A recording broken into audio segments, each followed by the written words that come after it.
کہ آپ نے اپنی بنائی کے لیے اللہ کا شکر ادا کیا ہے۔ ایک نابینا لڑکا ایک عمارت کے زینے پر بیٹھا تھا۔ اس کے قدموں کے قریب ایک ٹوپی رکھی تھی جس میں چند سکے پڑے تھے۔ اس نے ایک تختی پکڑی ہوئی تھی جس پر لکھا تھا، میں نابینا ہوں، برائے کرم میری مدد کریں۔ اتنے میں وہیں سے ایک آدمی وہاں سے گزرا۔ اس نے اپنی جیب سے کچھ سکے نکالے اور ٹوپی میں ڈال دیے۔ پھر اس نے لڑکے کی تختی اٹھائی اور اس کا رخ موڑا اور اس پر کچھ الفاظ لکھ دیے۔ اس کے بعد اس نے تختی واپس اسی جگہ رکھ دی تاکہ وہ بھی وہاں سے گزرے وہ نیا پیغام پڑھ سکے۔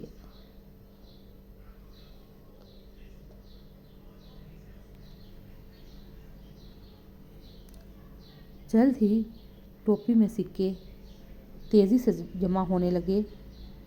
پہلے سے کہیں زیادہ لوگ لڑکے کی مدد کر رہے تھے۔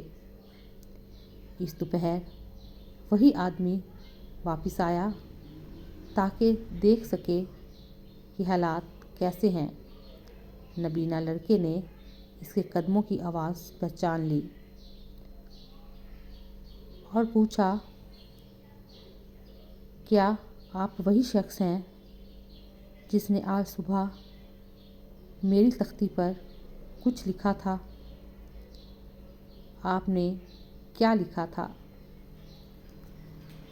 آدمی نے مسکرا کر کہا، میں نے صرف سچ لکھا تھا۔ میں نے وہی بات کہی جو تم نے کہی تھی، لیکن ایک مختلف انداز میں۔ اس نے تختی پر یہ الفاظ لکھے تھے، آج ایک خوبصورت دن ہے مگر میں اسے دیکھ نہیں سکتا۔ کیا آپ نے اللہ کا شکر ادا کیا؟ کیا اپنی بنائی کے لیے؟ کیا آپ کو لگتا ہے کہ پہلا دوسرا نشان ایک ہی بات کہہ رہے ہیں؟ دونوں نشانات نے لوگوں کو بتایا کہ لڑکا نابینا تھا، لیکن پہلے نشان نے صرف یہ کہا کہ لڑکا نابینا ہے، جبکہ دوسرے نشان نے لوگوں کو یہ احساس دلایا کہ وہ کتنے خوش نصیب ہیں کہ وہ نابینا نہیں ہیں۔ کیا ہمیں حیران ہونا چاہیے کہ دوسرا نشان زیادہ مؤثر ثابت ہوا؟ وہی ہے جس نے تمہارے لیے سننے کے لیے کان، دیکھنے کے لیے آنکھیں اور سمجھنے کے لیے دل بنائے، مگر تم بہت کم شکر ادا کرتے ہو۔ یہ تھا ہمارا آج کا ٹاپک کہ ہمیں اپنے رب کا ہر حال میں ہر وقت شکر ادا کرتے رہنا۔